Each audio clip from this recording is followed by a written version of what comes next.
Madras state presidency, அதாவது சென்னை ராஜதானி என்கின்ற மாநிலத்தை இனி தமிழ்நாடு என்றே அழைக்க வேண்டும் என்று அழுத்தமாக ஓங்கி ஒலித்த முதல் குரல் பெரியாருடையது. 1956 75 நாட்களுக்கு மேலாக தனித்து தீவிர உண்ணா நோம்பிருந்து இறந்து போனார் காங்கிரஸ் கட்சியை சேர்ந்த சங்கரலிங்கனார். ஊர் விருதுநகர். ஆட்சியில் இருந்தது காங்கிரஸ் அரசு. அன்றைய முதலமைச்சர் காமராஜர். சங்கரலிங்கனாரின் பிரதான கோரிக்கை தமிழ்நாடு என்கின்ற பெயரை மெட்ராஸ் பிரசிடென்சிக்கு சூட்ட வேண்டும் என்பதுதான். ஆனால் இப்படி விருதம் கிருதம்னு எங்கிட்ட பூச்சாண்டி கட்ட முடியாதுனே என்று காமராஜர் கராராக கல்லாக இருந்துவிட துடிதுடித்து செத்து போனார் தியாகி சங்கரலிங்கனார். காங்கிரஸ் கைவிட்டுவிட அன்று அவருடன் இருந்தது கம்யூனிஸ்ட் மற்றும் திமுக. காங்கிரஸ் கட்சி தலைவர்களை தவிர ஏனைய கட்சிகளின் அனைத்து தலைவர்களும் உண்ணாவிரத பந்தலுக்கு போய் சங்கரலிங்கனாரை பார்த்துவிட்டு வந்தனர். அப்படி ஒருமுறை பேரறிஞர் அண்ணா அவர்கள் போன போது அவருடைய கைகளை அழுந்த பிடித்துக் கொண்டு சங்கரலிங்கனார், காங்கிரஸ் தான் என்ன கைவிட்டுடுச்சு, நீயாவது என் ஆசையை நிறைவேற்று என்றிருக்கின்றார். அண்ணா வெடித்து அழுந்திருக்கின்றார். அந்த அளவு சங்கரலிங்கனாரின் உடல் மோசமாக இருந்தது. சங்கரலிங்கனார் இறக்கும் சில நாட்களுக்கு முன்னர் கூட அவர் நாடகம் ஆடுவதாக காங்கிரசார் மீட்டிங்கில் பேசினர். அதாவது கம்யூனிஸ்டுகள் அவருக்கு ரகசியமாக உணவுகளை இரவு வேளையில் கொடுத்து வருவதாக. நான் செத்துட்டா ஒரு காங்கிரஸ் பையன் எனக்கு அஞ்சலி செலுத்த வரக்கூடாது, என் மேல காங்கிரஸ் குடிய போத்தக்கூடாது, என் உடல கம்யூனிஸ்டுகள் தான் எடுக்கணும், அவங்க தான் இறுதி காரியங்களை செய்யணும் என்று சூளுரைத்தார் சங்கரலிங்கனார். பொது உடைமை கட்சியினர் தான் சங்கரலிங்கனாரின் இறுதி ஊர்வலம், சடங்கு, அஞ்சலியை சிறப்புற செய்தனர். 1957 திமுகவின் 15 சட்டமன்ற உறுப்பினர்கள் முதன்முறையாக சட்டசபைக்குள் நுழைகின்றனர். சுந்தரலிங்கனாரின் உயிர் தியாகத்தை மதிப்பதற்காகவாது காமராஜர் செவிமடிப்பார் என நம்பி தமிழ்நாடு என்ற பெயர் சூட்ட வேண்டும் என்கின்ற தீர்மானத்தை சட்டசபையில் வைத்தனர். அதன் மீது தர்க்கங்கள் நடந்தன. இது ஒரு வகையான அட்டென்ஷன் சீக்கிங் என்கின்ற புது வியாதி. தமிழன் தமிழ்நாடு என்று உணர்ச்சி கொந்தளிக்க பேசிவிட்டால் மக்கள் மயங்கி விடுவார்கள் என ஒரு சிறு கூட்டம் நம்புகிறது, அல்லது அப்படி பேசி மக்களை ஏமாற்றுகிறது. எத்தனை உயிர் போனாலும் பிரிவினைவாத கொள்கைகளை ஏற்க முடியாது என்றது காமராஜர் அரசு. நம்புங்கள், அன்றைய காங்கிரஸ் கிட்டத்தட்ட இன்றைய சங்கிகள். சத்தியமூர்த்தி, ராஜகோபால், ஆர் வெங்கட்ராமெல்லாம் இருந்த காங்கிரஸ் பின்ன என்னவாக இருக்கும்? 7/5/1957 அன்று கொண்டு வரப்பட்ட தீர்மானத்திற்கு ஆதரவாக வாக்களித்தவர்கள் 42 பேர். தீர்மானத்தை எதிர்த்து வாக்களித்தவர்கள் 127. சங்கரலிங்கனார் இறந்த பின்னரும் தீர்மானம் தோற்கடிக்கப்பட்டது.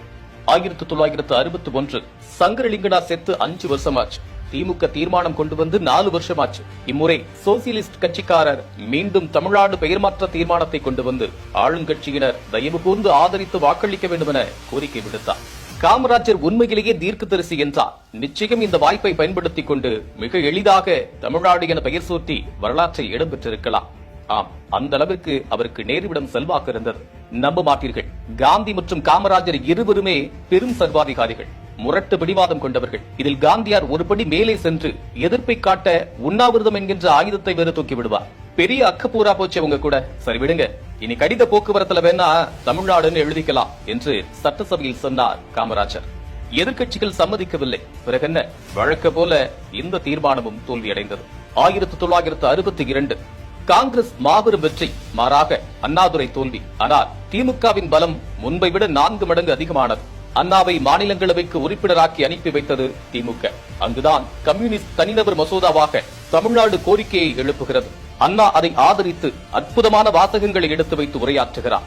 இலக்கியங்களில் தமிழ்நாடு என்று பெயர் வரும் இடங்களை சுட்டிக்காட்டுகிறார். அதெல்லாம் சரிங்க, இப்ப தமிழ்நாடுன்னு மாத்திரதுனால உங்களுக்கு என்ன லாபம் என்று ஒரு காங்கிரஸ் உறுப்பினர் கேட்கிறார். பார்லிமெண்ட் ஹவுஸ் என்றிருந்ததை லோக்சபா என்று நீங்கள் மாற்றினீர்களே, உங்களுக்கு என்ன லாபம் வந்ததோ அதே லாபம் தமிழ்நாட்டிற்கு வரும் என்றார் பேரறிஞர். அண்ணா ஆங்கிலத்தில் பெரும்புலமை வாய்ந்தவர் என்பதால் அந்த அவையே வாய்ப்பிழந்து அவருடைய உரையை ரசித்தது. ஆனால் தீர்மானம் தோல்வி. விடாது கருப்பு சிவப்பு. 23/7/1963 மீண்டும் திமுகவின் ராம அரங்கனர் தமிழ்நாடு என்கின்ற பெயர் மாற்ற கோரும் தீர்மானத்தை சட்டசபையில் கொண்டு வருகிறார். அப்போது முதலமைச்சர் பக்தவச்சலம், தொழில்துறை அமைச்சர் ஆர் வெங்கட்ராமன். தமிழ்நாடுங்கிற பேரு யாருக்குமே புரியாது, குறிப்பா வடக்குல அனைவருக்குமே மெட்ராஸ்னு நல்லா பழகிடுச்சு. பாரின்காரன் வாயில தமிழ்நாடுன்னு நுழையவே நுழையாது. பெயரை திடுக்குன்னு மாத்தினா அவன் கான்ட்ராக்ட் எல்லாம் கேன்சல் பண்ணிடுவான்.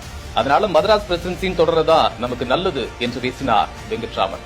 சங்கரலிங்கனார் இறந்து 8 வருடங்கள் ஆன பின்னரும் தீர்மானங்கள் தோற்றுக்கொண்டே இருந்தன. 1967 யோசிச்சு பாருங்க, சொந்த மக்களிடத்திலேயே இவ்வளவு காழ்ப்புணர்ச்சியோட ஒரு அரசு நடந்துக்குன்னா, கூடவே அரிசி பஞ்சம், இந்தி எதிர்ப்பு போராட்டம், மாணவ படுகொலைகள், பதுக்கல், கொள்ளையர்கள் பெருக்கம் விளங்குமா? அப்ப போன காங்கிரஸ் தான் மக்களோட கோபம் காமராஜரையே பலி போட்டது. ஆனா இந்த சங்கிகள் காமராஜரையே தோற்கடிச்சுட்டானுங்களேன்னு கதறுவாங்க. ஏன்னு இனிமேலாவது புரிஞ்சா சரி. 1967 அண்ணா முதலமைச்சராகிறார். 3 அதிமுக்கியமான தீர்மானங்களை சட்டப்பேரவையில் அறிமுகம் செய்கிறார். இனி நம் நாடு தமிழ்நாடு என்று அழைக்கப்படும். தமிழ் மற்றும் ஆங்கிலம் என்கின்ற இருமொழி கொள்கை மட்டுமே இங்கிருக்கும்.